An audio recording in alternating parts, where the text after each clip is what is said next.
Sadistic Penguin Studios presents the At the Show podcast with Tom Yumper Garcia. Okay, you people sit tight, hold the fort, and keep the home fires burning. And if we're not back by dawn, call the president. And Tony Chalsa Burt. I don't know this industry jargon, YP, MP, whatever, okay? All I know is that I cannot get a record contract. We cannot get a record contract unless I take these tapes. It's almost time, so grab a drink, get your popcorn ready, and join the film discussion with two guys from Chicago talking movies.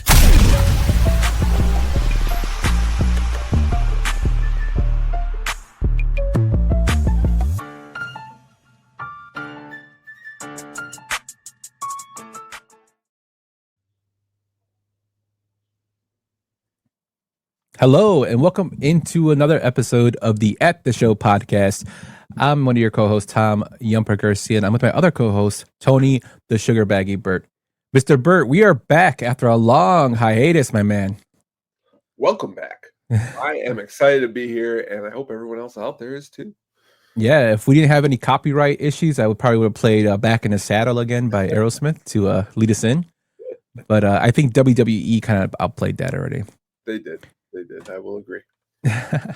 But how you been, my man? Happy birthday. Everybody out there give the Sugar Baggy a happy birthday when you see him. Thank you. Very good. Exciting to see what this new year of 44 brings us. So we will see what that will be. The Reggie Jackson number. That 44. Double numbers. Now numbers. Now my goal is to make it to 55, then 66, then 77, then 88. It's a big goal, man. That's the truth. I'm just glad to be here.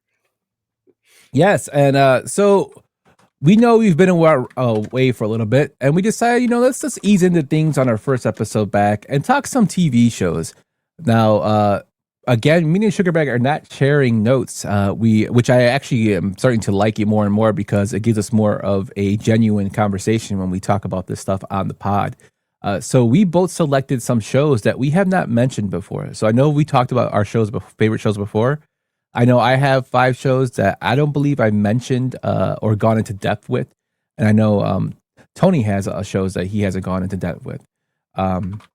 So this is going to be a fun one, man. And we're going to talk some news, and we got the Sugar Baggy's soundtrack pick of the week as well. It's exciting to get into all of this. I'm excited to see what the picks are. It's cool to always go through these, because just at the dinner table, of course, I probably rattled off 100 shows. And it's crazy to really narrow them down because you're like, okay, well, there's great ones from the 80s, the 70s, the 90s, even ones as recent as a couple years ago. Yeah. Good stuff. But with that, Tom, let's go into our normal thing, my man, and let's start talking about what we watched while we were gone. Let's do it. Oh man, did I delete it? Oh no, I haven't. What? That's a me. And also, what were you just watching?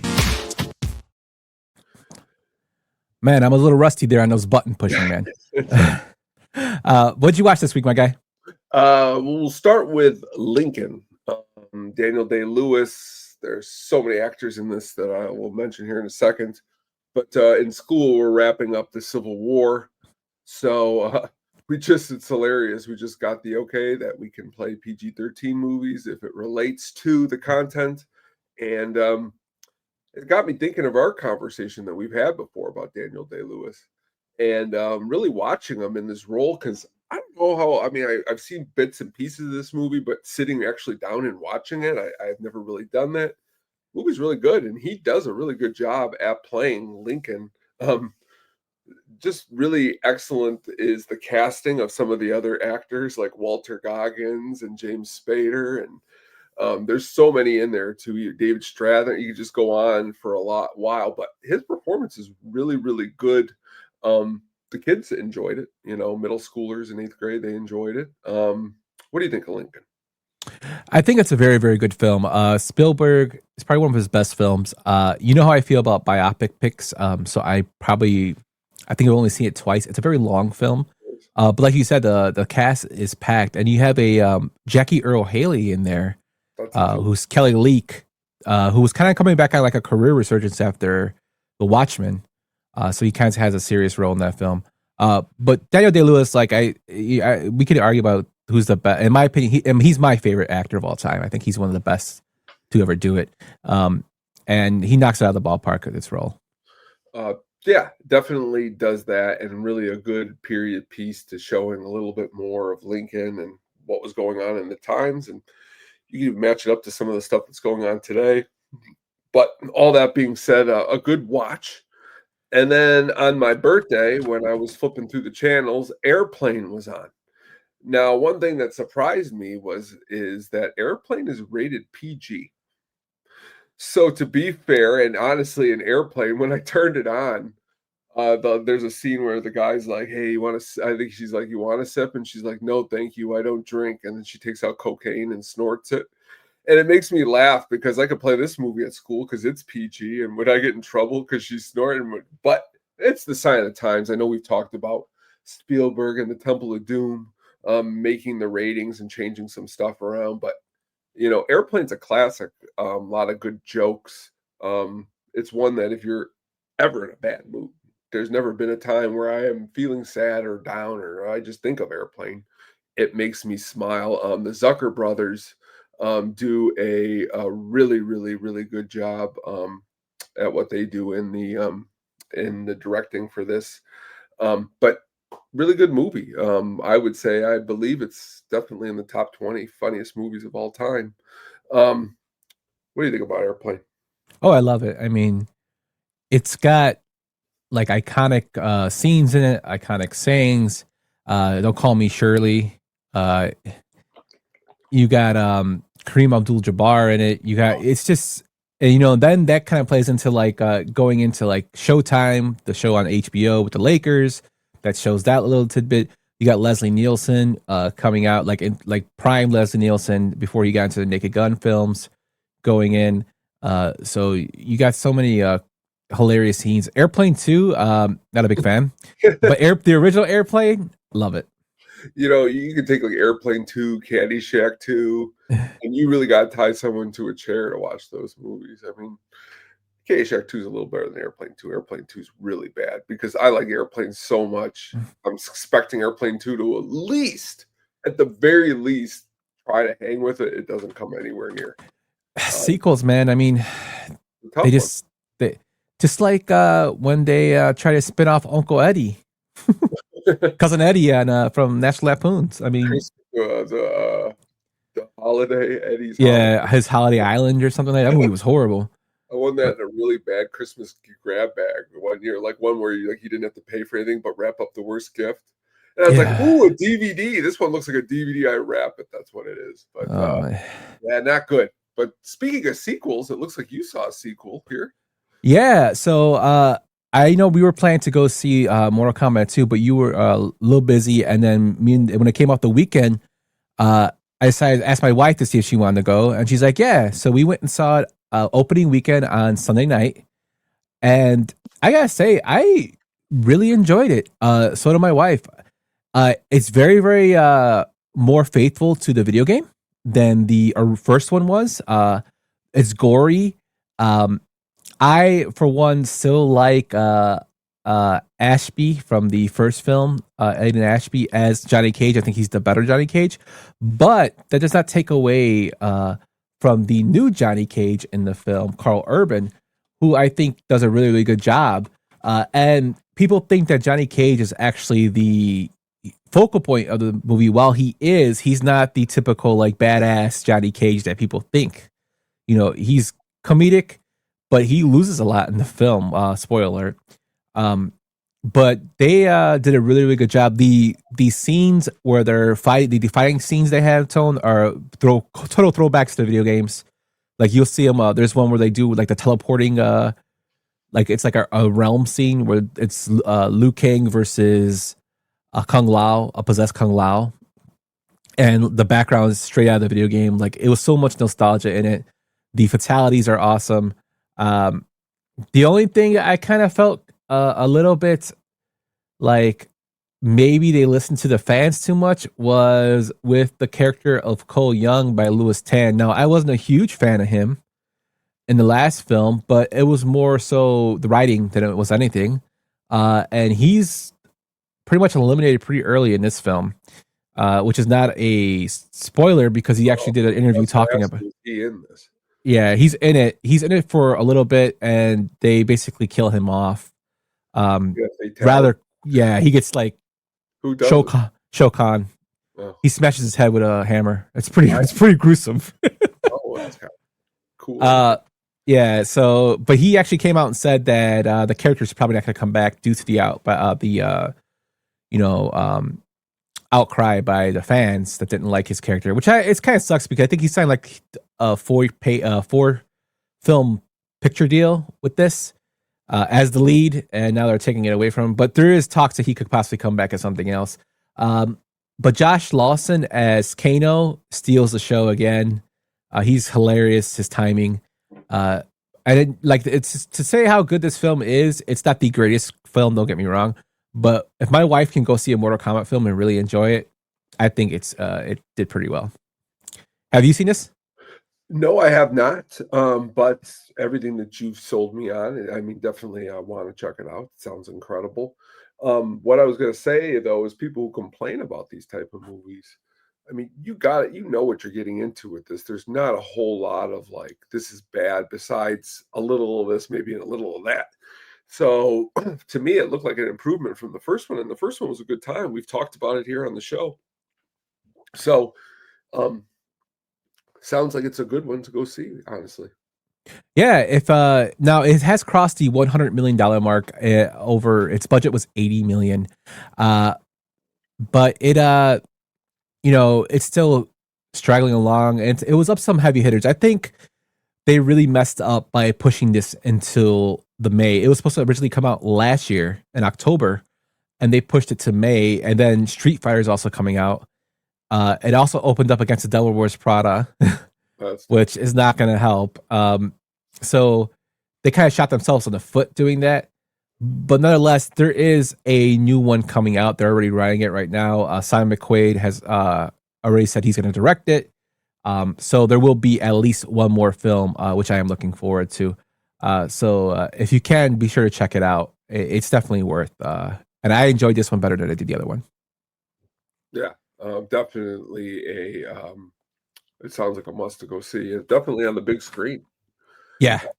Sounds awesome. Especially, it's always good to go see, get your summer movie kick starting. And, and this sounds like a good action one to do that. Yeah, man. And then the second film I saw was actually a film I happened to watch when I was in Arizona. We were getting ready to go. We just got home.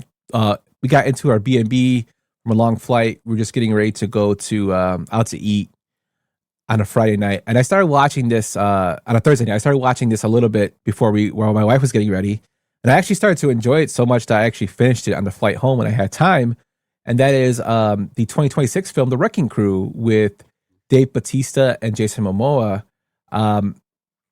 Not an Oscar-winning film, but rather entertaining. I think that Bautista's kind of hit or miss when it comes to comedy. Comes to comedy, I think Drax is like his all-time peak in comedy. And then you have that film where he did it with the little girl when he was a spy. That movie was not funny to me. But this one, him and Momoa play off each other very well as two half brothers whose fathers died, and they're trying to figure out what happened to him. One is a Navy SEAL, the other's a cop, and both of them are kind of messed up in their own way. Their dad wasn't a good person, but they basically go through trying to find out what happened to him, along with Jacob Batalon, who is actually from the Spider-Man series, who is actually the friend Ned, who lost a lot of weight, and is actually the comedic relief in here, and hilarious as Pika. And then you have, of all people, as a detective, a skinny old Stephen Root as the head detective of the police, which I thought was pretty crazy. It cracked me up when I saw him, because I'm like, what's this guy doing here? But the film actually flows very well. It doesn't have any, dragging parts. It's got a lot of comedic timing in it. Like I said, both Momoa and Batista play very, very well off each other. It's on Amazon Prime, so if you haven't seen it, check it out. It's definitely worth the watch. And it just shows that like Momoa can actually kind of adapt to things, and so can Batista. I think Batista's a great actor in his own right. And yes, I do say he thinks he's a great actor because he's done things like Blade Runner and he's done things like Drax. He can play different roles. He's more of a complete actor than most people that are wrestlers. But Momoa's coming into his own too, and I really like this film. Have you seen this one, Tone? No, I have not, but another one you sold me on. I started watching some show on HBO with Jason Momoa where he like goes to different places and like gets out in nature and stuff. He's a pretty cool guy. You know, he's into a lot of music. He seems to be a lot of people. And the biggest thing I could say is a lot of people seem to be his friend. That Ozzy retirement show over the summer where all those bands were playing, he got to be the MC. You don't get a gig like that unless you're cool and people like you. So I'm always in his corner if he can do something cool. Yeah, and the crazy thing about him is he's a huge Crow fan. That too. Like he shot, basically like a pilot for the Crow film with him dressed in the traditional Crow makeup, black and white, like playing tribute to the Eric Draven that Brandon Lee had played. And he tried to get it made so much just with him in it, and eventually it just fell apart, and we got what we got with Bill Skarsgård. Wow. So, yeah, I enjoy his films. He's actually pretty funny. But that's what I watched this week, Tone. That's what you watched this week. So let us know what you all watched in the comments or over at the show pod on X. Or you can just shoot us a message over at Lil Yumper or the Hookup on Music. Tone, let's get into some news, my man. All right, let's do it. So it's been a very kind of, the news coming out around this time is usually about the blockbusters are going to be released. And like I said, Mortal Kombat made $100 million on an $80 million budget. People are saying it might be a flop.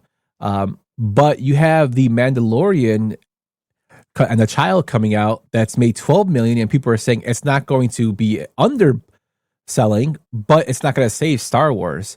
Why do you think, Tone, people keep saying you got to save Star Wars? Like, I think Star Wars does well on its own. Well, it does. It does. Of course, the headline I saw this morning was opening numbers lower than Solo, which it's like, who cares? You know what I mean? Like, go see the movie, enjoy the movie. It used to be word of mouth, like after the movie came out. The movie's not even out yet. You know what I mean? And like people have already sunk it. Like it's a let more people see it. Let's. But then when I go and like check like the tomato meter on Rotten Tomatoes, it's kind of higher than the other one. So it's like some people may be liking it. It's like you said about the last two movies you just did. I mean, we're not looking at Academy Awards here. We're looking to have a good time. And let's be honest. I watched the show. You have, I figured too, right?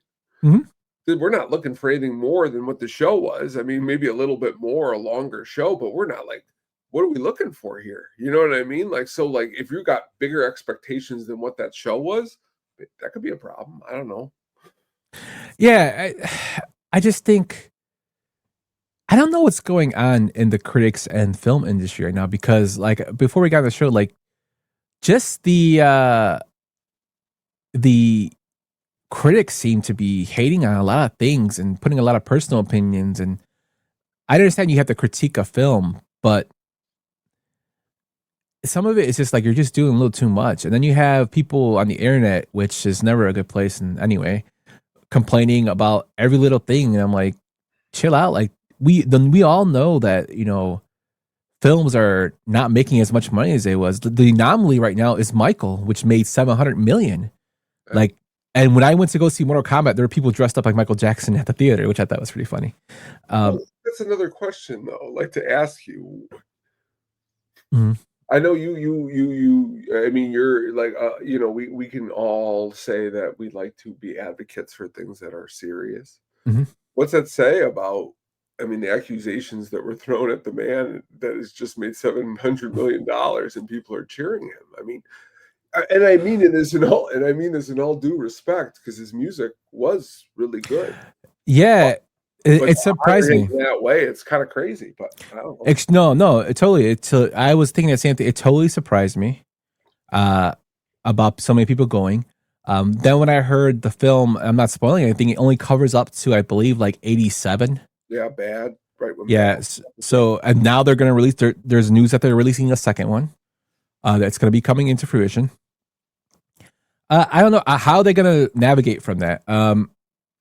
I hope they're honest with what the evidence is there. But if I had any problems with like Bohemian Rhapsody, it was they didn't go in all the way, and that's what you got to do in a biopic. You can't sugarcoat it. But then again, you know what? Sometimes people just want to live in a la la land, I guess, literally, or a Neverland. Yeah, and I mean, probably one of the best music biopics was probably Walk the Line, because it showed how Johnny was a drug addict. Ray too. Yeah. Deep, dark times. You need to show that. I mean, we'll see how they do it. I haven't seen the film. Again, like biopics are not my thing, but I will watch it to see how it. I'm not going to be a hater of it because I've heard good things about it. But yeah, I just think the critics and the industry right now, like it's just convoluted with people. I think they want too much from industry, which in terms of the movie theater is that's struggling, but it's getting a little bit of life breath into it, and now you're expecting so much more from it. It takes time to build up again, and releasing films like Michael or either Mandalorian can help build that. Yeah, but you got to build that momentum up too, because if you think about it, in 2025, what film were you really, really excited about seeing? You know what I mean? Every time you see Michael, I think of the John Travolta movie. Oh yeah, so do I. When you first said Michael, I said, "What's Michael?" The Travolta. I'm like, "Oh, Jack." The angel Michael. Yes, but nothing. You know what I mean?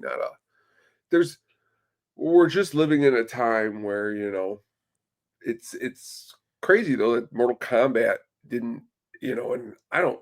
In Mortal Kombat's case, this is a typical like a Carpenter type movie that could gain more traction as it's around longer, as opposed to Michael, which in 10 years are we really, nobody talks about Bohemian Rhapsody anymore. They just don't. Not like even Walk the Line was still talked about quite a while after, but I don't know. Maybe I'm wrong. No, you're right. It really isn't talked about as much anymore, and like you just even talk about Bohemian Rhapsody, that kind of gives us a segue into Rami Malek, who just took on a new role, The Man I Love, which is a film that has been praised at the Cannes. Did I say Cannes, right? Cannes, right? Yeah, it's Cannes or Cannes, something like that. Yeah, I was at that Sea Festival, Cannes, I'll say. And it was a role that he almost didn't take because of playing Freddie Mercury in Bohemian Rhapsody, and apparently after the film was shown, he got a standing ovation, and he was very emotional. So that's a film I'm looking forward to seeing. It's on a it's related to the AIDS pandemic. It's set as a singing performance in the 1980s on New York. I'm looking forward to seeing that. It's something different. I'm all for different, man.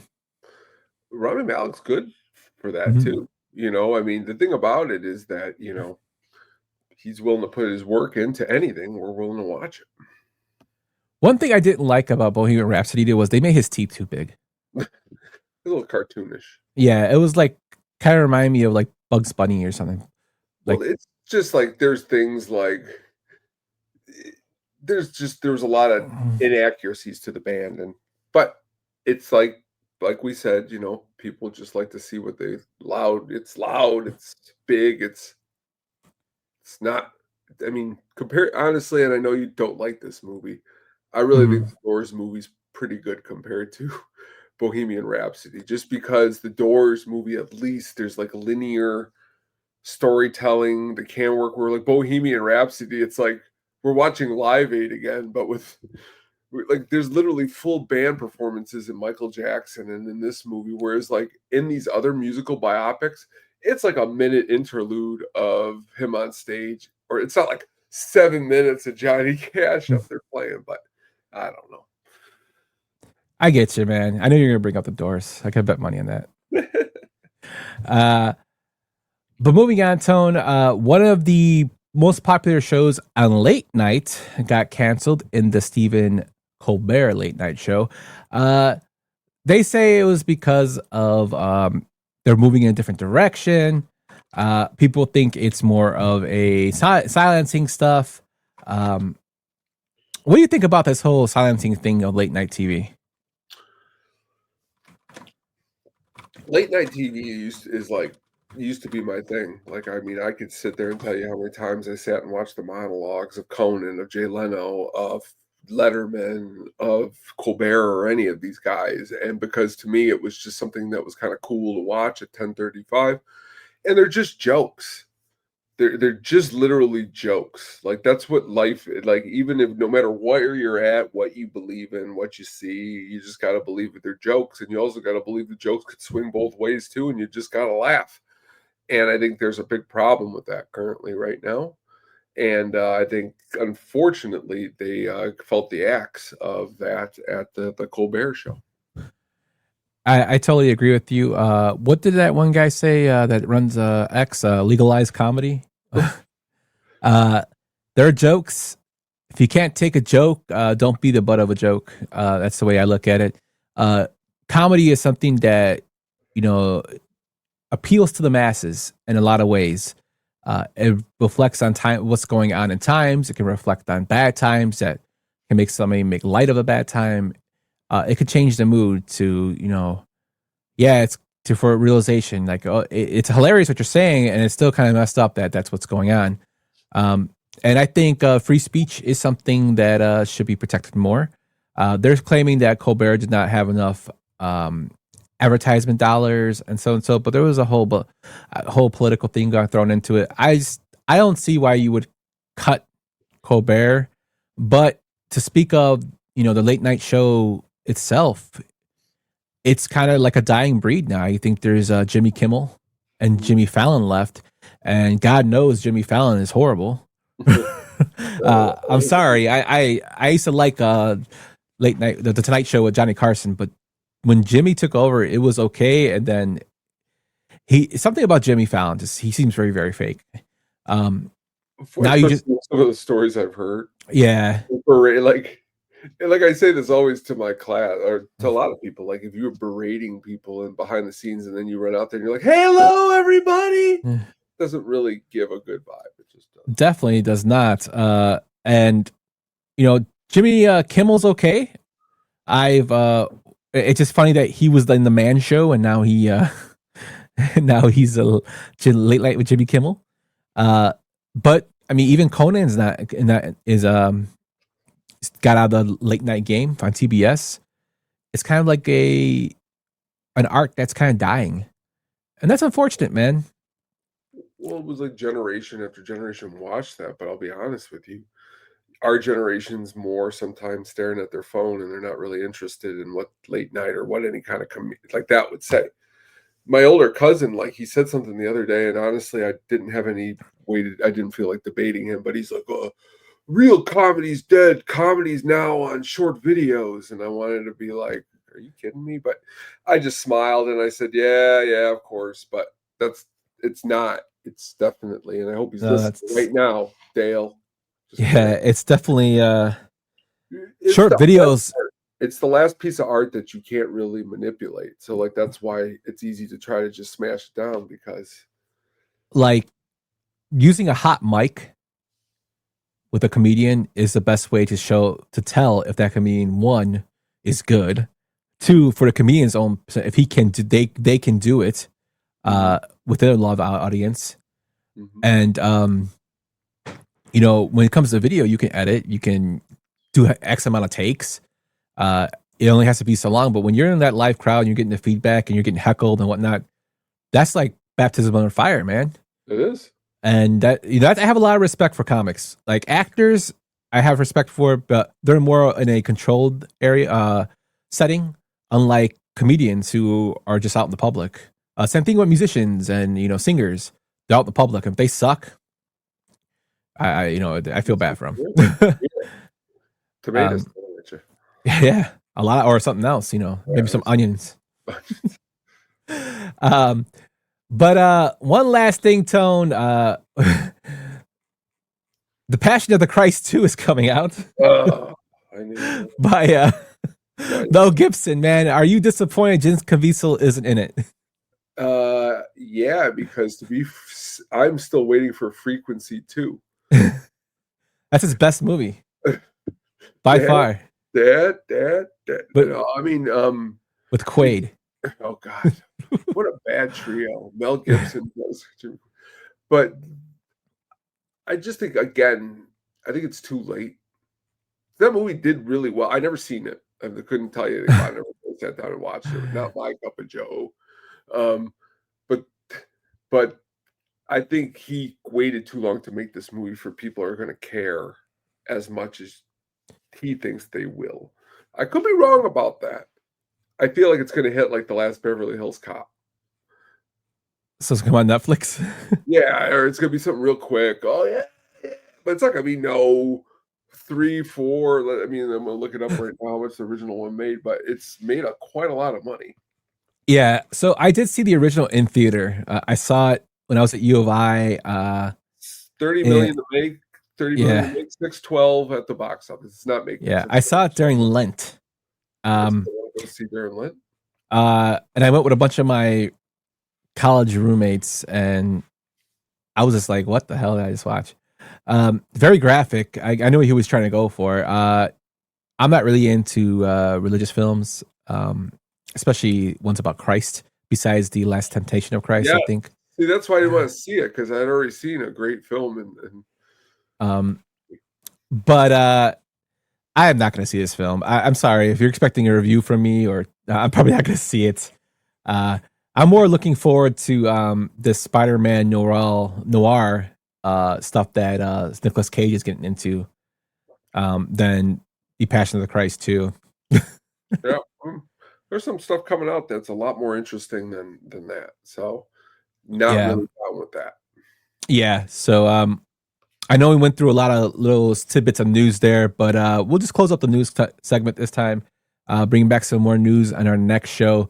But that's what's been going on in the pulse of recently.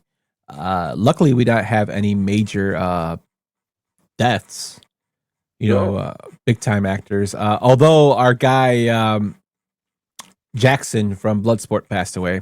That was sad. Yeah, Gibbs. Donald Gibb. Yeah, Donald Gibb. He passed. He's also in Revenge of the Nerds. Ogre. Yeah. There was a guy I used to work with who looks just like him, like long hair and everything, and he lost a lot of weight. Now he doesn't look like him anymore, but when he was bigger, he did. Yeah, he looked just like him. Like, it was funny. Yeah, so R.I.P. Mr. Donald Gibb. You were the best at Kung Fu video games. But with that, let's wrap up this news section, my man, and let's get into the meat and potatoes of this show and talk some television shows that we love, my friend. Let's do it. All right, so going into my first show is a show that I discovered in college. It's one of my favorite shows of all time, and I don't think I've talked about it enough on this particular show, which is ours. And it's probably a show that people have seen. It kind of got a resurgence within the past maybe 5 years on HBO. But when I saw it, my friend Camille, who lived on the 6th floor, came upstairs and she's like, "Hey, have you ever heard of this show called Aqua Teen Hunger Force?" And I'm like, "No, what the hell is that?" And she's like, "You have to watch it." So it came on at 11:30 on Adult Swim. And we sat in my dorm room, and it was like a 15-minute show, and we watched Aqua Teen Hunger Force.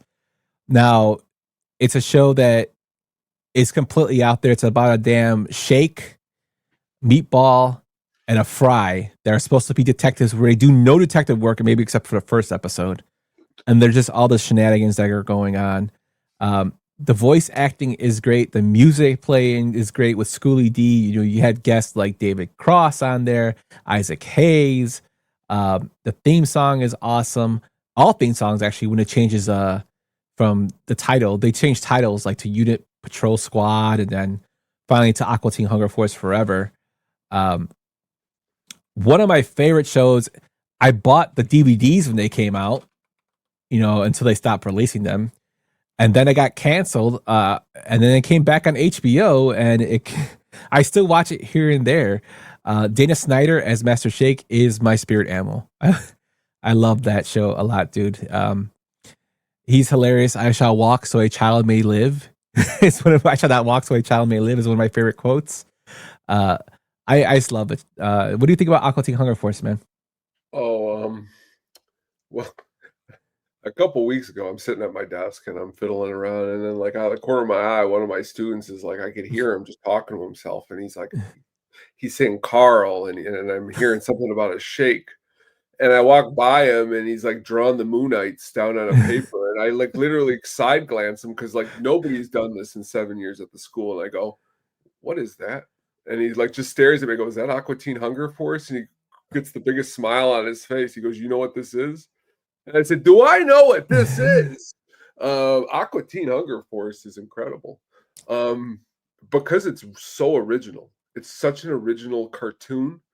How did I figure out about it? To be fair, I came home from college once, and my father really, really loved the show. I got all the DVDs actually sitting right over here because I think it's just so cool and out there. And if you got some wicked imagination, it really brings that to life. I mean, just the whole Carl stuff is amazing. Like I could laugh, I could fall off. Like when he's got that girl over at the house and he's got his up on the couch. Oh yeah, he's got a guitar or whatever. One of my favorite Carl quotes, me and my brother say sometimes is because he's always wearing those blue joggers, and when he puts on the Foreigner belt, he's like, "This belt's pretty badass." Makes me want to take out my badass red jeans. Yeah, the characters in there are so great. Like, and it's such a short show. Like, episodes maybe 20 minutes at that. But the voice acting is great. You know, the story is great. It's just it keeps me laughing. And when they have the guests in there, it's good too. The Moonites are like people like you see the Moonites everywhere. Like, what the hell is that? But their characters themselves are great. They're really good at spelling. I quote that show all the time, but I don't really talk about it on here. But it's one of those shows that I love. Like if it's on, I'll watch it. Like I'll just turn it and watch it. Sometimes I'll watch clips of it. It's just one of those shows that you know. Oh, the movie's great too. I mean, I can only praise this movie show so much to you. If you haven't seen it, definitely check it. There's a bunch of clips on YouTube. You can check it out there, or you can check out HBO if you have it. But it's definitely worth a watch. Awesome pick. Thanks. What's yours, man? So going back also to college, we were this was, I believe this is the beginning of season 6 of Sopranos. We would go on down to the bar, like 5 of us, drink a pitcher of beer, and then walk back and watch the Sopranos. But that's what's cool about HBO is they'd have another show on after the Sopranos. And at the time it was 6 Feet Under. It was 6 Feet Under was wrapping up.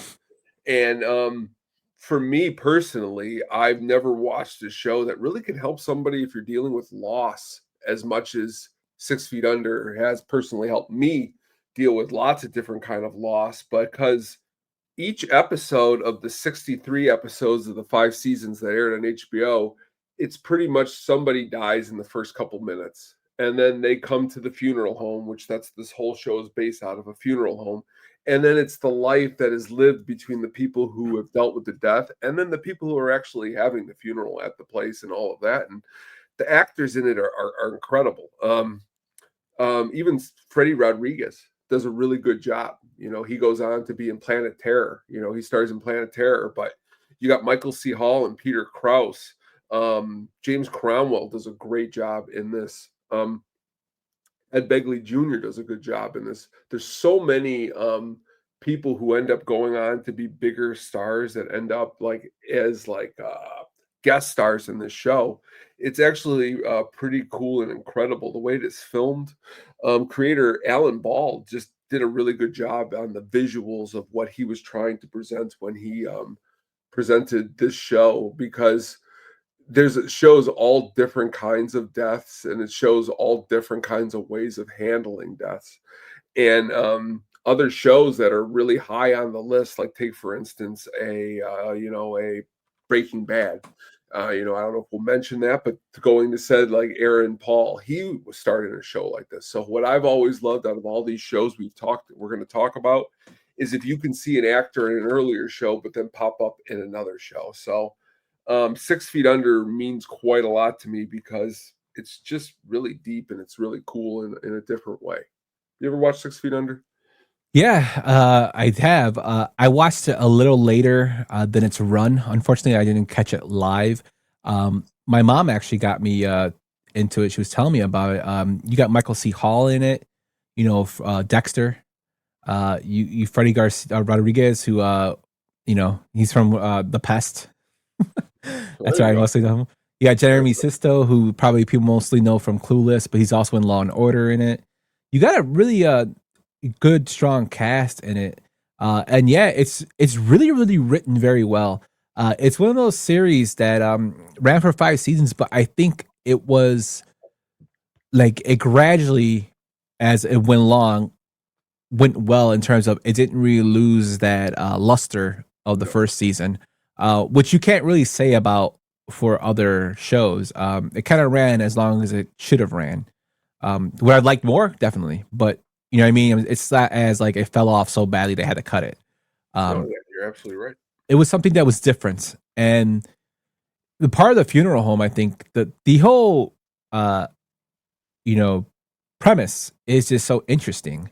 And this is prime, to me, this is prime HBO. Like this is prime HBO. They're coming out with hits. This show won, I think, like 8 or 9 Emmys. It was, it was ahead of its time. And unfortunately, there's nothing like that out today. Fortunately not. Yeah. No, not that kind of deep thinking. It makes you really, really, really think. Yeah, it's just really, really well, good writing, really, really good acting. What's up, Travis? What up? But yeah, I mean, when you just think back to it, HBO at this time is just cranking out hits after hits after hits. Yeah, HBO was the king of late night paid streaming, paid service. I think Paul Rudd says it best. It's incredible. It's not just TV; it's HBO. That line always cracked me up. But yeah, HBO was at the peak at this time, and it basically, this show was just another great concoction that came out of it. That's a real good pick, Tom. Thank you. Yeah, we haven't talked about that one at all.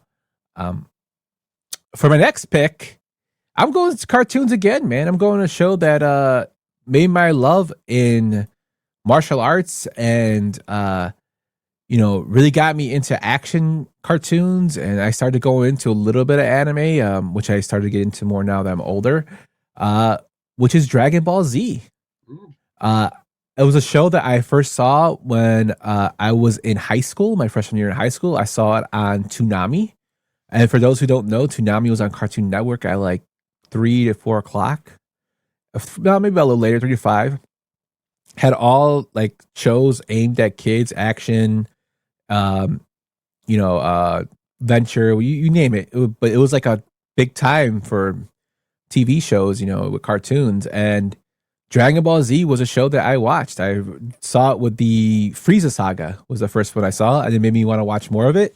I found a website that had all the episodes and all the movies that were for free. That got taken down since then. So I bought the set of Dragon Ball Z. I actually have it over there behind me. All of them just make a great giant.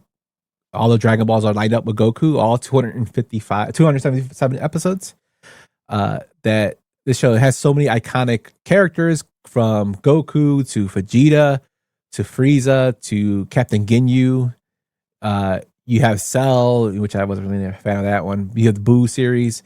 But one, it had great music in it from the opening of Call the Dragon.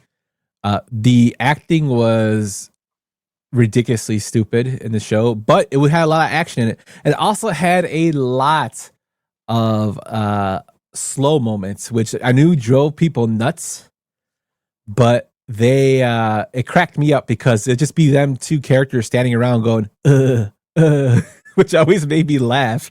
But it also had a lot of iconic moments, like over 9,000, Goku and the Yamcha meme of him dying from the pod man that Vegeta gives, the Saberman. It's one of those shows that made me fall in love with the series. I watched the movie that came out, the live action one, which was horrible, and I've also watched the the resurgence of Dragon Ball Z Kai, which was more of the action scenes, and you had the what was the new one that came out? Tone Dragon Ball Z. Not really familiar a lot with Dragon Ball. What was it? It's Battle of the Gods Fusion. I've seen that. There's Abridged, if you want to watch that, which is people making fun of Dragon Ball Z. But the newer show that came out, which was where they turned Super Saiyan Blue, I watched that. It's just a show that just stuck with me.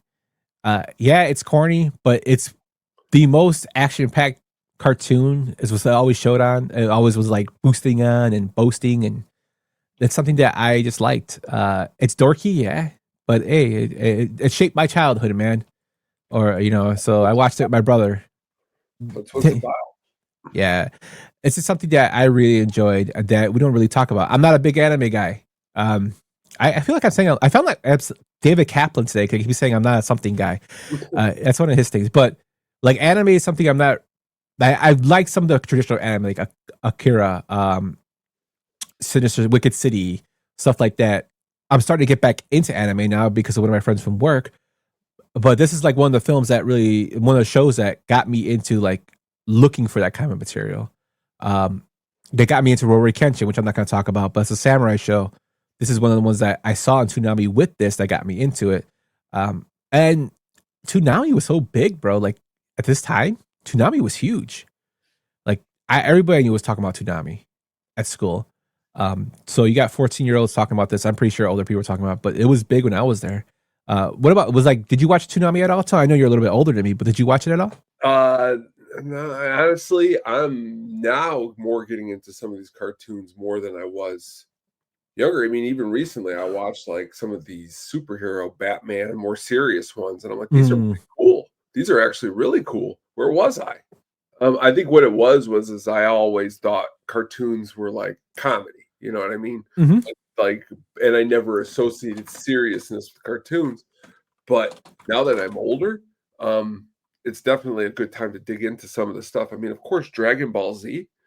I mean, that's pretty famous. I mean, that's, even if you don't watch it or you don't know about it, you got to know something from it, just because of how prevalent some of those characters have been. Just posters here, a book here, seeing this there, a movie pose, anything. And that's why I know of it, is, seeing an episode here.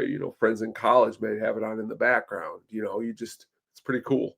And Bored to Death was a very good show when that was on too. That was good. Yeah, Bored to Death was a very good show. Yeah, man, it's just one of those shows that just was on. And I mean, the crazy thing is, it was originally in Japanese and ran from 89 to 96, Dragon Ball Z in particular. And then there was Dragon Ball before that. And Akira Toriyama, who created the series, wanted to end it multiple times. Mm-hmm. And now it's a multi-million-dollar franchise. So much that I made a Tumblr, and they Toho copyrighted me. But hey, I love Dragon Ball Z, man. But yeah, they threatened me to take it down, so I had to take it down. But hey, I still love them. But yeah, if you haven't seen Dragon Ball Z, check it out. It's that you can find clips again on YouTube. YouTube is the best place to go for all this. Very awesome. Very awesome. To get into something a little different. I like that. Mm-hmm. What's your next one, my man?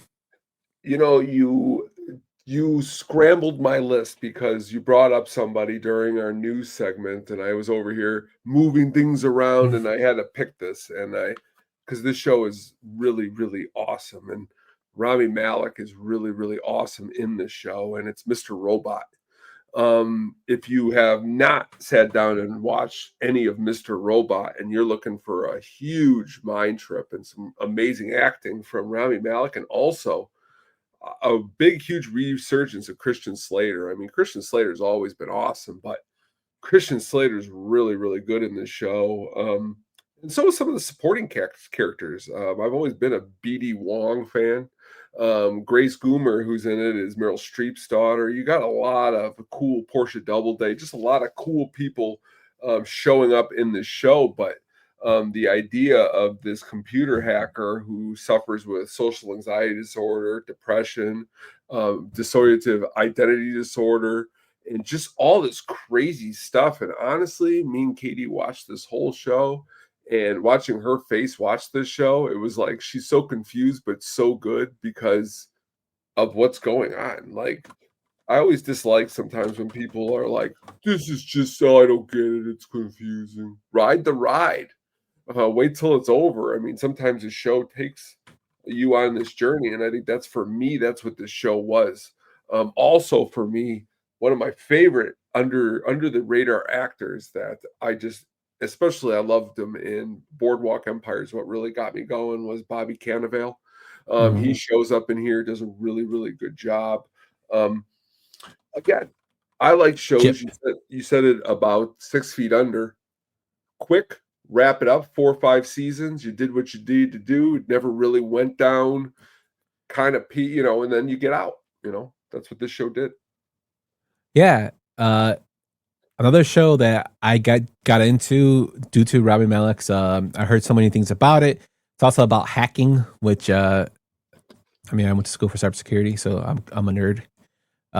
Which I really liked. Christian Slater being in it is like a bonus for me, because Christian Slater was in that show where he was like a spy, and then that got kind of blown up. His career kind of got sidelined there, and then he came back with this one, and he started being in movies again, even though they weren't good movies. They're in movies with Christian Slater. Like, I used to like Christian Slater a lot. Like in back in the day, Cuffs is like one of my favorite Christian Slater movies. It's a good movie. But yeah, I mean, my own worst enemy was this TV show he used to watch. We used to be in. It was like only 9 episodes. But yeah, there's something different, dark. It also leaves you to interpret your own way, which is something I really enjoy. I don't like sometimes things being black and white. It's kind of cool if they're gray, and you got to kind of get into them. Like, how would you view it? Like, was he really a bad guy, or wasn't he really a bad guy? Like, what do you think about the whole situation? And you could side with both sides, to be honest with you, and Mr. Robot. That, to me, tells me good writing. The writing was excellent. And, you just couple that with the acting, the camera work, the way everything was shot. That's why, again, these shows that can just pull it off and then know when to get out before it's overdone is the way to do it, I think. Mm-hmm. Yeah. And Mr. Robot does that. It was only, 5 seasons? Mr. Robot? 4 seasons. 4 seasons. Yep. And it was on USA, too. It was, which you usually don't get good show. I mean, it's a couple, but. I mean, you got Pacific Blue and Nash Bridges, man. Come on. Pacific Blue. I used to remember the commercial. Or La Femme Nikita. That was another one. Nikita. Yeah. That's a good pick, though. Mr. Robot is a really, really good pick. I wasn't thinking about that when I was picking my list. But going on to, we talked about, HBO, and you brought up 6 Feet Under, and a show that I got into when it came out, which is crazy because I was still rather young. I was like 14, maybe even younger, was Oz. And for those who don't know about Oz, it is the Oswald Correctional Facility, as our man, what's his name? Harold Perrier used to say, Augustus Hill in the wheelchair. It's one of those films that stuck with me. One of those shows that stuck with me because it's something different. The first season, the way it's shot, it's kind of shot in, I think, like a comic book kind of way without really being a comic book, because it has those scenes that, like when they first introduced Tobias Beecher's character, who I think is excellent in the film. I keep calling it the film, but I think it's excellent in the show. And they show him, and he's in there for basically he killed somebody during DUI, and the way they show him is like the chains being pulled and him screaming. Like, it's over dramatic, yes, but it's something that stuck with me. I just love the way it was shot. You have characters in there that are ruthless. You have characters in there that are hilarious. You have a potpourri of amazing actors in it. I mean, you have Ernie Hudson playing the warden, who you wouldn't think is a great actor. Ernie Hudson is awesome. You have J.K. Simmons, who was on Law and Order as a psychiatrist, comes to this to become a white supremacist gang leader who is a rapist. Like, he's one of the worst characters in the show. You have Lee Tergesen as Tobias Beecher as the lawyer, the guy who becomes a prag and then eventually gets out on his own. He has a real tragic story. Terry McKinney as Tim McManus does great. You have a Dean Withers, who you might now know as Mayhem. He was in there as Ryan O'Reilly, part of an Irish gang, but comes in there as doing life, and then he has a really, really good arc. You have Rita Moreno as a sister, like B.D. Wong's in the show. Kirk Acevedo as Miguel Alvarez, another great like casting. There's just so many good, characters in there and side characters. Chucky Pamico, who's just played by Chuck Zito. You have Cyril O'Reilly, who's actually Scott William Withers, is Dean Withers' real brother. Just little thing like that, and you have Karima Saeed, Iman Walker. It's just a show that was so good for its time when it started out. Now, unfortunately for Oz, as Oz went on, it kind of got diluted and became fucking weird towards the end, which to me it made me sad, because it was so good going in, and then I think that the writers didn't know how to end it in certain way. They started killing off people, certain characters, like Adobisi got killed off, then they killed off Schillinger, then they killed, it was just, you didn't know where it was going, and it really was really super depressing the way it ended, which I guess jail is supposed to be depressing, but it's just something that I really, really like the way it was written. I like you have Luke Perry coming in as a preacher, and he was awesome in the show. What's his name? The guy from Law and Order SVU. I can't think of his name off the top of my head right now. Christopher Maloney? Yeah, Christopher Maloney, who plays a serial killer in this show. Like, total opposite. And a sex offender. That's crazy. He left for a little bit and came back because he missed doing the role. That's how dedicated he was to the show. Just a show that I thought laid a lot of good groundwork, and I think it got HBO on that ball rolling to eventually make. Edie Falco was on the show, and she left this show to do The Sopranos. So it kind of got that ball rolling into that juggernaut that became HBO. It's just something that doesn't get talked about enough, and I really enjoyed Oz. What'd you think about it, Tom? Again, it's a pinnacle, one of the first 1-2 punches that HBO's throwing to show that they're a legit, television entity, not just movies, and good. Before Oz, you had Tales from the Crypt, Dream On, not a whole lot. But so it's cool to start to get a lot more shows, and the Oz definitely had a lot of good characters. Ernie Hudson did a great job. Yeah, it showed the overdramatic life of a prisoner. Yeah, and it's something that if you haven't seen it, check it. It's not an easy watch, mind you, but it's something that was very, very interesting to me, and the cast is what really sells it for me. I would agree. Let's go with your next one, my man. All right, let's go with another HBO show that's premiered in 1999 of October, and it went for 12 seasons, 120 episodes, a comedy. Do you know what I'm talking about? 1999, 12 seasons. And it's crazy. It went 12 seasons, but the last season was 2024. Curb? Yep. Curb Your Enthusiasm. I wasn't into Seinfeld at all when I started watching Curb. So anything I know about Seinfeld has come after Curb. So like everyone else that I talked to, Kate, went Seinfeld into Curb. So for me, Larry David just himself is just so ridiculously hilarious and shrewd and hilarious. He's everything. To the point where, you know, he's easily quotable. The one I love the most is he is putting in the newspaper article for Cheryl's aunt who has passed away, and instead of the A in aunt, he puts a C.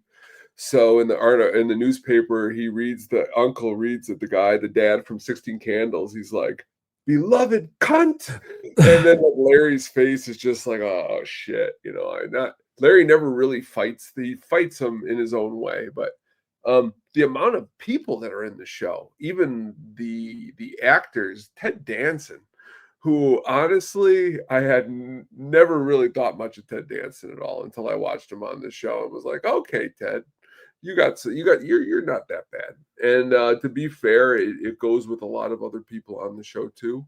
I love JB Smoove. He is hilarious. The interactions with Larry. Larry is really good at just hamming it up. You know, he's got another new show coming out right now where he's going to be doing just that. I think it's like different pieces of history and him interacting it. But on this show, he gets to be full throttle. And with all those seasons, though, I mean, of course, there are some better stuff than others. They're not all 10s, but they're all really good enough to watch and enjoy. It's kind of like any other show that you really like. But it's got a lot of good stuff. Yeah. So I'll be honest, I am not the biggest Seinfeld fan. And it's not because I don't think Seinfeld is funny. I just don't like Jerry.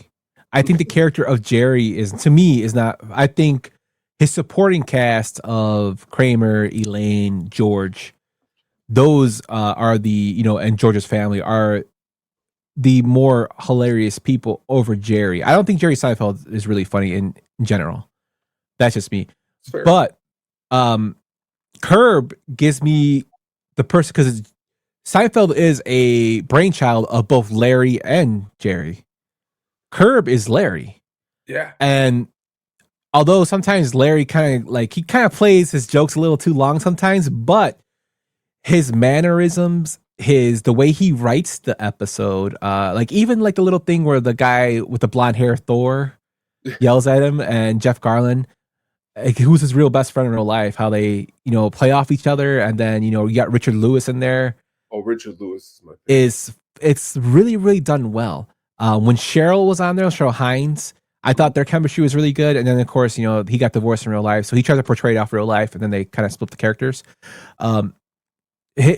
He's so good at writing, and to me, he's just basically playing himself, and now he does this lollygag the whole time. And I think that's the beauty of it. The iconic song, I mean, the Curb song that people play, it's crazy that it ran for 12 seasons, but the last season, like you said, was a couple years ago. Larry David's a comedic genius, in my opinion. Curb is a great show. I enjoy that. It's crazy, like I said, because I didn't really enjoy Seinfeld. And then, there's a couple episodes actually, where they have him still doing Seinfeld, and he's like directing Seinfeld while they have the characters there, which always made me laugh. Like, you're kind of breaking the fourth wall there. But yeah, Larry David is great. So Curb's a great show, man. Yeah, very good. Like you said, I think it's superior to Seinfeld. So I'd agree. Yeah, if you haven't seen Curb, definitely check it out. Larry's Larry. Yeah, Larry's Larry, man. Oh my god, I'm just thinking about an episode right now. It's inappropriate. But it just popped in my head. So for my next one, my man, I'm going back again to a film, show that I keep calling it a film because we are a film podcast. I keep going back to like my childhood, and this is another show that shaped my childhood, extraordinarily because I grew up on horror films. I was a huge horror film nerd. I still am, as you know. I mean, I review 30 damn movies every Halloween.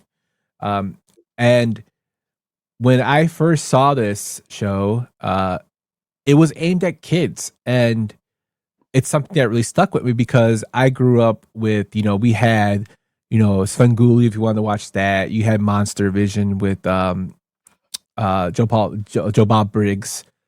You had if you the Hitchcock Hour, you had the Twilight Zone, Outer Limits. They were all aimed more adult audiences. But when Are You Afraid of the Dark came out for Nickelodeon, it was aimed at kids, and the storytelling was actually done very, very well. In a cheesy kind of way. It still had some iconic characters in there, about kids being around a campfire, and each one of them tells a story. And you had like iconic characters within those stories that were recurring characters like Dr. Vink. You had Mr. Sardo. Stop them. No, Mr. Just accent on the dough. Sardo, Mr. Vink with a just like Dr. Those things are something that stuck out to me as a kid. Zeebo the Clown, and it was something that came on Snick. Snick for that was a kids show on Nickelodeon, and it was. I watched. You can't really get the seasons anymore. You have to buy them through, I think, a third party, which my brother did. He watched all of them, and then I bought it through a third party. But you had a young Ryan Gosling in here. You had the inspiration for The Sixth Sense was from an episode, inspired from an episode in Are You Afraid of the Dark, called The Dream Girl. It's the writing in here was done very, very well for a kids show. I know they try to bring it back later, and it just didn't have the same flavor, but it's just a show that impacted me and was like, you can, address horror to kids in their own way. And I know they had the Goosebumps show with R.L. Stine based off his books, but this was original. It wasn't from the books. It was something that was written specifically for TV. And I think it had an impact on me, not just me. I know a lot of people still talk about Are You Afraid of the Dark? The opening, with the laughing kids and the clown, and then the light, the match that lights up, and then the background You're Afraid of the Dark as it dies out is iconic. It was just a show that I really liked. Tone, have you seen it? When it was first came out, yeah. It's actually crazy that you bring it up, because as soon as you bring that up, a whole bunch of Nickelodeon shows start flooding my mind that I didn't even think about. But it was great at that time period, because again, I was also watching Tales from the Crypt. But what you said is exactly correct, because when I watched Are You Afraid of the Dark, I wasn't like, oh, this is a downgrade from Tales from the Crypt. I still felt like I got what I needed with the horror fix from Are You Afraid of the Dark? So much so that it's been such a long time of watching it, I would now, after you brought it up, like to go back and re-go through it, because it was a really good show when I first came out. Yeah, and it had big time, guests on there, like Gilbert Gottfried. I mean, you might not think he isn't big now, but he was big back then. There is. Really, yeah, just stuff like that always stood out to me. It was just one of those shows that ahead of its time. And I know that can be thrown around a lot, but it really was ahead of its time. It was so much ahead of its time to try to bring it back, and they ruined it. But yeah, I mean, and there's actors in there, like I said, Ryan Gosling's in there. If you have in a couple episodes, if you can see him in there. Bobcat Goldthwait is in there. Oh, that's the best. As a Sandman. That one's one of my favorite. You got Will Friedle's in there. Just people that you've seen in other shows are in there. Tia Marie is in there. I think Taj Marie is also in there. Yeah, it's a show that had some good characters in it. A lot of cool guest stars that some made it big, some didn't. But it, like you said, it gave you what it needed in that fix for horror. Yeah, I agree. Definitely with everything you said, and definitely need more shows like that for kids. something cool and intelligent horror wise. Yeah, man. So that is my fourth one, Tone. Let's hear your fourth one, my guy. All right, here we go. This blends. This is an 11-year-old. This was 11-year-old me, 1993's dream. Okay, lack of intelligence, lowbrow humor, desire to score, and love for hard rock and heavy metal, cartoon, music, Beavis and Butthead. I would sit there and like, I don't know what I liked more, honestly, them watching the music videos or the cartoons of actually what they were up to, because I would sit there with like a notebook. And when I heard something, even stuff that they made fun of, I was like, I like the way this sounds. I gotta get more. And that's how I would go. And honestly, my biggest regret when I started buying CDs was like, I would literally buy them for the song that I heard. But I didn't sit and listen to the whole album, which was something that came a couple years later. I thought it was just like, you just listen to the song you like. But that's kind of what Beavis and Butthead got me, was that. And then also the fact that they opened up the door to like darker stuff that like the Family Guys and the the Simpsons kind of started that too. I remember being told in 1989 I couldn't have a Simpsons poster on the wall. And then I got to keep it anyway because I was like, it's the Simpsons, it's not that big of a deal. But you start to think about the Simpsons used to be told right when it came out, oh, this is bad. My friends' parents had to call the cable company and have MTV shut off because they didn't want their son watching Beavis and Butthead. I always thought that was kind of crazy. But Beavis and Butthead, though, I mean, at the time they're putting firecrackers and frogs, but like, the way I've always looked at everything, like that's why I think when I was able to be taken to Pulp Fiction, because I wasn't one of those kids who would go and start acting the stuff out in school, where my friends they'd start doing the stuff and then they'd get in trouble and they'd be like, this is why you don't watch it.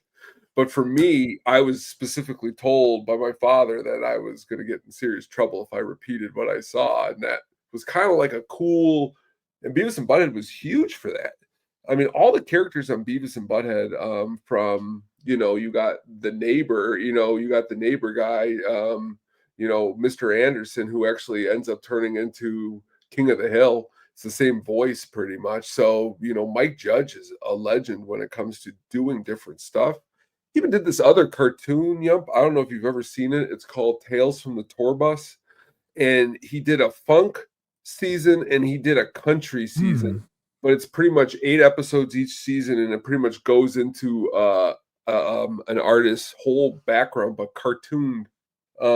He's always just done a very good job at what he does, and I love Beavis and Butthead. I don't watch it too much anymore because they've redone it and came out with it, and it's coming out now again. So sometimes I don't know if I'm watching the new ones or the old ones. It's kind of like how you were describing Aqua Teen Hunger Force. Some of those seasons towards the end, for me, it's like, which one am I on? But still, going back to those old days, it will always mean a lot just because of the music aspect of it, too. Yeah, Beavis and Butthead, iconic, not just for the material it talked about. It was like two horny teens. But the fact that they reviewed music. Yeah. I remember Roller Coaster, Chili Peppers, them singing that song. And that was like one of their songs from their middle movie, but I remember them reviewing that. I remember them reviewing Show Me Your Soul, another Chili Pepper song. Stuff like that always stuck out to me with them. One crazy thing about Beavis and Butthead is my abuelita was a huge fan of Beavis and Butthead. She actually had a Beavis little doll. That's awesome. So that was one of her favorite shows. So it's it transitioned from older to transcended. I mean, transcended, not transition. From younger to older. So it's one of those shows. Ahead of its time, it came out with another character in there, not just Hank Hill. It came out with Daria. That's true. Who had a great show of her own on MTV. Man, MTV used to be so good too. That's another thing what the hell? It used to be music TV, and now I don't even know if it's MTV anymore. No, there's nothing really on there worth anything. Is TRL still on? No, there's not music. I don't think. I think they shut down everything music. VH1, Behind the Music, like that was great. God, it makes me yearn for something like that now. But yeah, and Have you watched the new ones, the new Beavis and Butthead? Not as much as I should. When they're older or something? Like show some when they're older. I couldn't even tell you. Yeah, I seen some like clips like where Butthead is like overweight now, and Beavis was like his caretaker. Oh, that's funny. Which he was hired from the government to be his caretaker. It is on Comedy Central though now with new episodes. So. Yeah, it's crazy they brought it back. But man, it's another show that was like a generational hit, and it was something new that people would. I mean, it was getting played in Saturday Night Live a couple years ago when Ryan Gosling, I think, played Beavis, right, in the crowd. Yeah. Oh yeah. Funny too. Yeah. So it's still got its hits out there, man. Hell, man, I still remember just them yelling at the screen. That was a good pick too. Beavis and Butthead.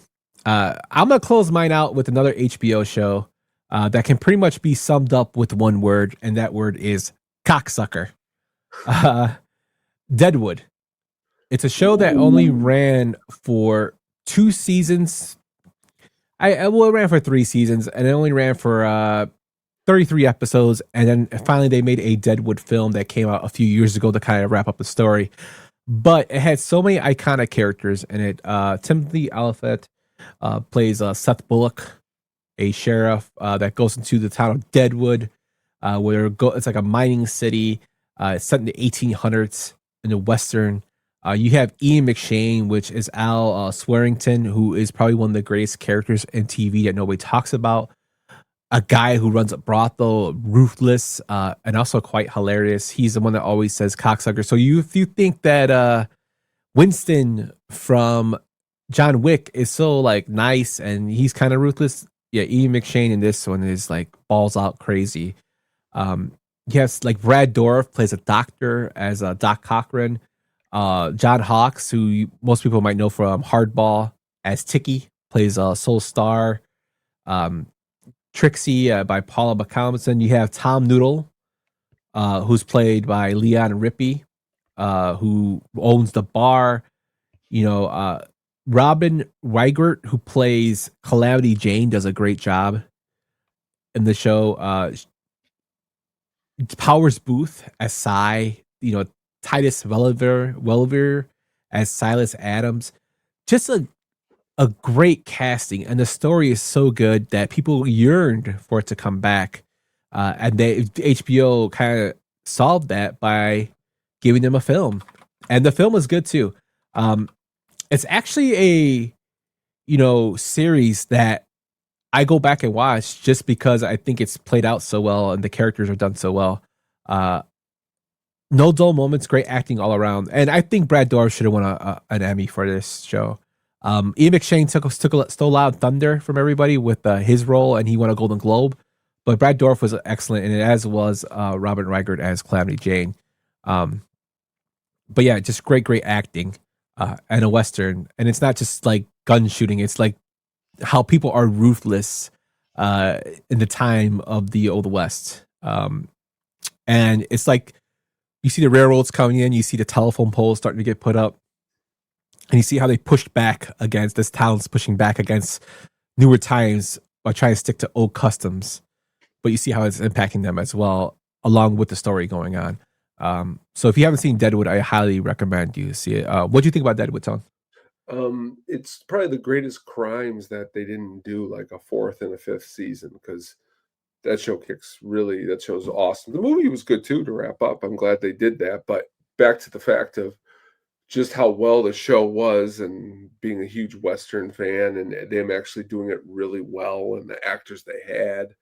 But like anything else, HBO at the time, it's not the first time I can name a couple other shows that HBO just says, oh, you know what, we're done because we feel like it's not enough people are watching it from our perspective, when the reality is you've already invested some people into this and they want to keep watching it. But great show. All the actors, it's cool to see all these actors. Powers Booth, great.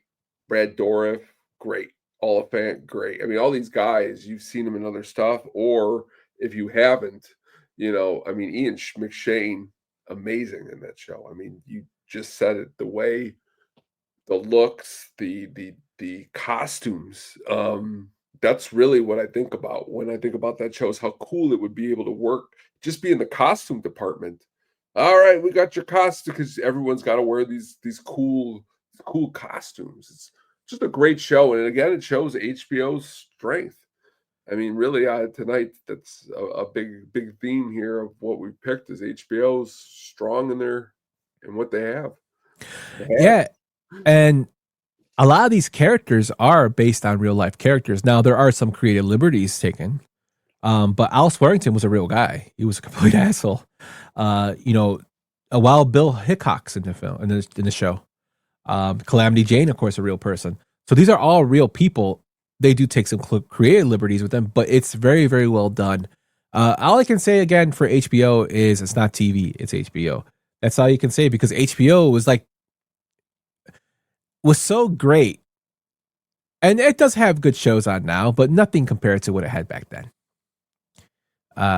Hopefully it comes back to that luster, but HBO was like the cream of the crop when it came to producing good TV. Looks like Mr. Tone might have froze there, and he did freeze. Wow,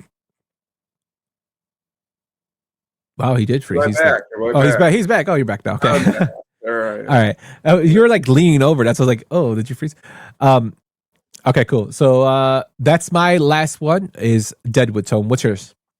All right. My last one here is another HBO show.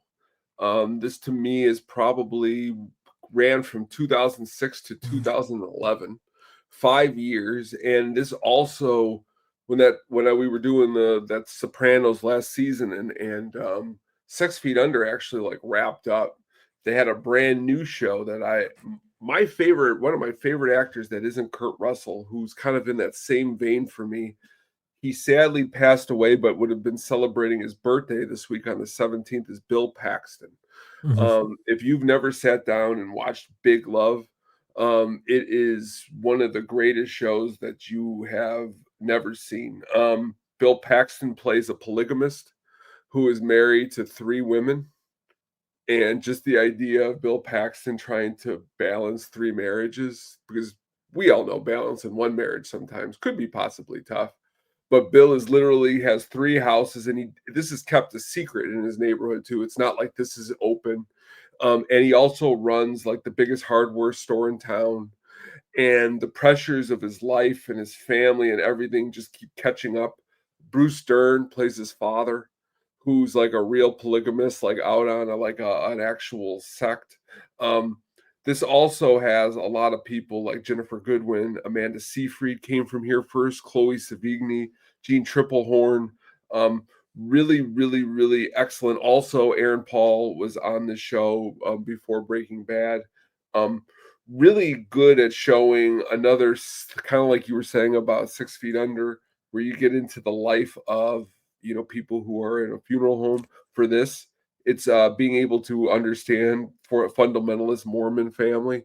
I mean, I never really have known too many Mormons or a Mormon family. So for me, that's what a lot of these shows. The Mormons. That's a lot of stuff of what we talk about or shows. It's like, I don't know anything about this. I need to learn more. And Bill, and I made jokes because the women that he has as his wives are attractive. So you're like, wow, that would be great. Have 3 wives. But then when they're fighting each other in the back and you're in the house with your hand over your head like this, like, what do I do? It's not as fun as it sounds. But again, Harry Dean Stanton also does a really good job on the show. But it's another one of those that kind of floats under the radar, nominated for Golden Globes, Primetime Emmys, lot of cool stuff. I mean, Sissy Spacek shows up on the show. So also, a lot of good acting. So this is a show I never watched. One of the shows I missed out on, Big Love. There were a lot of shows that I couldn't get into because I always wanted to, but just never had time to. And then there were shows like The Big Love, or at the time the girl I was dating loved Sex and the City, and I hate Sex and the City. It's just, so I would definitely go back and watch. You know, there was another show too called Life of the Married Man. Yep. That I didn't get into, that I heard was very, very well done. It's kind of crazy you bring up Bill Paxton, because I was watching a YouTube video about his career and how iconic he was in the sci-fi industry, with his characters dying from, you know, the Predator, the Alien, as the only person to be killed by both. Yeah.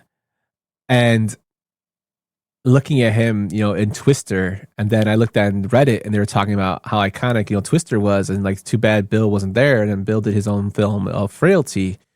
It doesn't surprise me that, you know, he would have a show, a sitcom that did well, or a series that did well, because Bill, he was very talented. When you were mentioning polygamy, and when it made me think of that episode of The Simpsons when Homer accidentally gets married in Vegas, and he has a dream where one of the wives is digging, and Marge is chopping wood, and she stops chopping wood and goes to Homer and says, "You know, Homer, there's so many more things two wives can do for a man." And he goes, "I hear digging, but I don't hear chopping," which always cracks me up. But yeah, man, that polygamy is something that it's not all it's cracked out to be. No, and honestly, it's crazy too, because the whole time in the show he's trying to dodge the police because he could be arrested at any moment for doing this. It's like I said, it's not only that, but it's crazy on the show too. Is like, it's kind of like, you know, how long have you and Jen been married? What was it? 12 years. And like, now you take on your second wife. That's how the show is. So like, it's not like he starts with these women. Imagine now, like, you and Jen now are managing another wife when you've already like have kids for as many years. So Bill is just really kind of a fool in the show, and he plays a fool because he like, you see him in Aliens, man, when he gets mad, he's like, "Come on, man," you know, like that kind of Bill is the kind of Bill you like, because it's high strung Bill, which is hilarious Bill. Yeah. He also was killed by a Terminator too. Went on in the background. It's a good background show. Yeah, I'll definitely check it out. Since I have HBO, I don't know if it's called Max or I don't know what the fuck it's called anymore, but I'll watch it. Definitely check it out, because I am looking for something to get into that isn't something I've watched. I've been trying to explore more different movies and stuff than I had, and shows I haven't watched before. We were really HBO heavy this show, which again just shows how good HBO used to be. This is another topic where you can just roll the dice and do it again, because there's just so many shows. Yeah, and you talking about the cartoons had me not talking about some of the cartoons that I could even have talked about too. Yeah, vice versa. And that's why when we did this, I know we talked about TV shows and people were like, "Oh, you're just rehashing." You could think, but no, there's so many things that we can go into with TV that we watched. I mean, we watched so much, consumed so much content. That's it. That, you know, you'll find one of those hidden gems, and hopefully we gave you guys some of them that you can go check out with this episode. Before we close into the Sugar Baggy soundtrack pick of the week, Tone, tell everybody what's going on over at the Hookup on Music, my guy. We are going to be trying to come back here in the next within the next week. We have been trying to book some guests, so hopefully we can get that going. There's just a lot of good music that is coming out too, a lot of good concerts that are coming out. Really want to dive and dig into that. So definitely going to be doing that soon. What do you got going on? What's some of your new prints? So I released a new shirt called Pengu, which is based off the Mandalorian. Pengu the Cute, which is a Yoda version of, well, Grogu version of a penguin. And I released a Mandalorian Penguin Outlaw shirt. If you want to check them out at penguinimprints.com. If you want to get a 20% off, use the code Baloney, or you can use Bleacher Bunch, whichever you're a Cubs fan or a Sox fan. That's where those codes come from. Check them out. But in terms of shows, me and Cotton are spitballing about our next show for Frame to Frame. and we have decided to go with Superman. Ooh. So we're gonna do the 1970s version and the more updated version, I believe, in 2006 is what we agreed on. So we're gonna be recording that in a couple weeks, and then we'll be releasing that out. I have some blogs that I have been started to write. I just gotta clean up. One's a movie blog and one is a music blog that I want to throw out there. That I'll throw up just to dust off the old blog machine. Doing videos, I think, Tone, is kind of going to go by the wayside until October. That's probably when I'll do most of the videos. But blogs, I think I could get out a little more quicker than a video. But yeah, we're going to start wrapping up again to put out more content. Baseball season's in full swing. We'll have our show going in more full swing to knock those things out. We're still going strong. We just need a little recharge. And then we're going to come back and have better than ever. Also, I really love the Bond series you did with Adam. Yeah, that was really good. That does not get enough, recognition. And if you guys can't love Bond, check them all out because they're deeply gone through, they're analyzed, and you can see Adam get really happy at certain moments and then very upset at certain moments, which always crack me up. You did a good job on the Bleacher Bums the other night too. I did watch your section. You did a good job. Yeah, while they were trying to make fun of the Cubs, and then we took the Sox. While we took 2 games out of 3 there. Believe me, I talked shit to them. That day. They deserved it, and then the Brewers made them pay. Yeah, dude. That's another thing. Since we're talking about baseball, I know John Schriffen gets a lot of flack from the Sox fans. And I can see why. He's a dork. He's a big time dork. He's not as seasoned. I understand that. But have you listened to a Chicago Cubs game? Well, they're bad. They're bad. So I watched the Cubs. I like baseball. I mean, I don't have any problems with him. I don't have any problem with him either. I don't think he's horrible. But I see why people get mad at him. But I watched the Cubs games because I have merch that I make for both Cubs and Sox. So somebody in the Cubs that I make merch of, I tweet it out. And I like baseball, so I'll have the Cubs game on. I have to mute it because Boog Sciambi is by far the worst local announcer I've ever heard in my life. And I'm saying Bring worse than Harry. Yeah. To be honest with you, yeah. Because Hawk Harrelson, I think, is horrible. You know what? Take that back. Early Hawk was good. When Hawk got old, he got bad. He became a homer, a real big homer, which, okay. But Hawk talked about the damn game. There'll be something going on in the game, and Boog will be talking about some stupid fucking stat, or like he'll be talking to Taylor McGregor about. They talked about rice the other day, a rice maker the other day, to the point where like the umpire said something that was important to the game. I don't even know what the hell he said. I had to ask in the Discord, like, what the hell did the umpire say? And then nobody knew because Boog was talking over it. That's funny. And I'm like, I understand you're a big, like, nationally I heard he's great, but when it comes to locally, nobody wants to hear your stupid fucking, just call the game.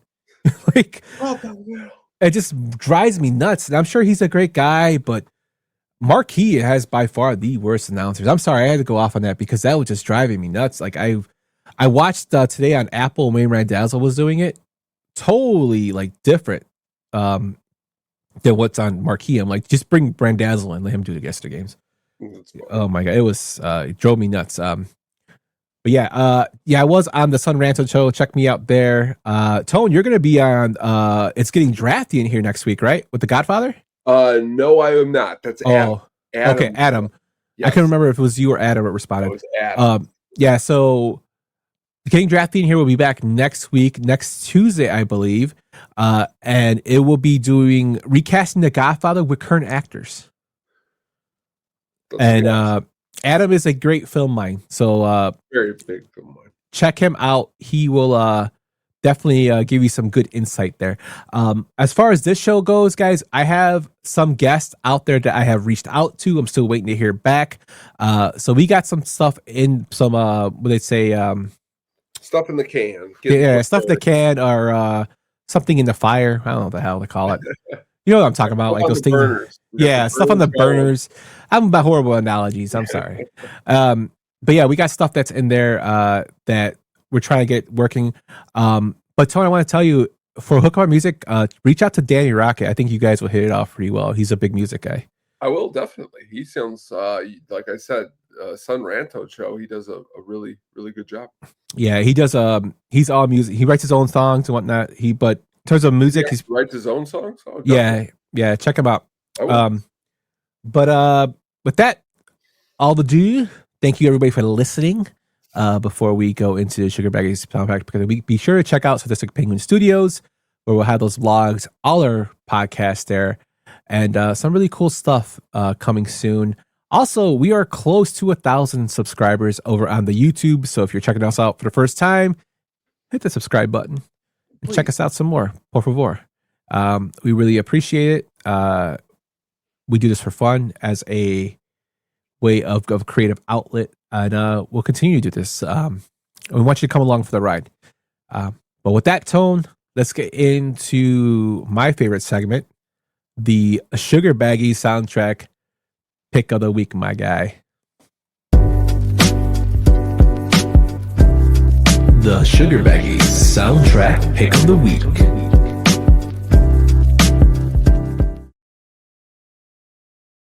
All right. Tonight, let's go to 1999's Cruel Intentions. A soundtrack that has got a varied lineup of artists and bands. Some songs that are honestly very memorable.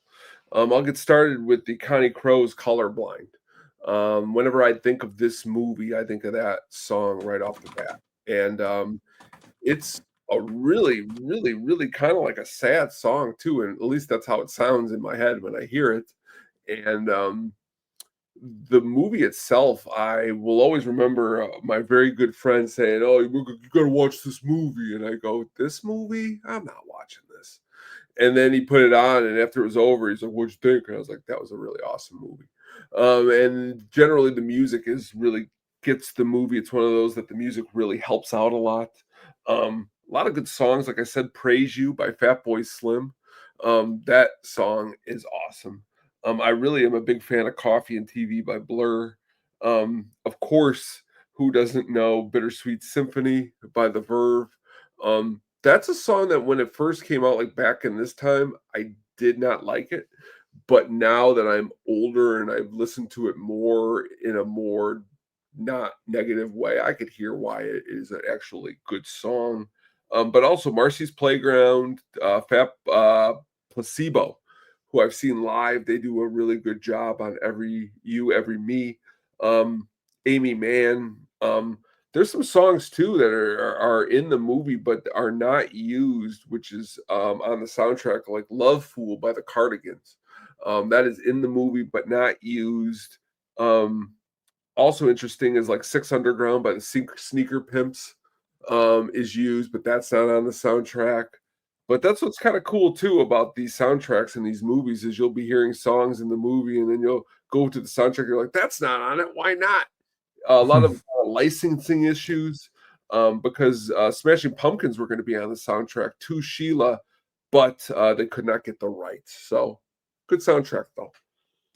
Yeah, this album, Bittersweet Sympathy by The Verve, one hit wonder, and their biggest hit, and they didn't make no money off it because they got sued by the Rolling Stones, was my first ringtone on my cell phone.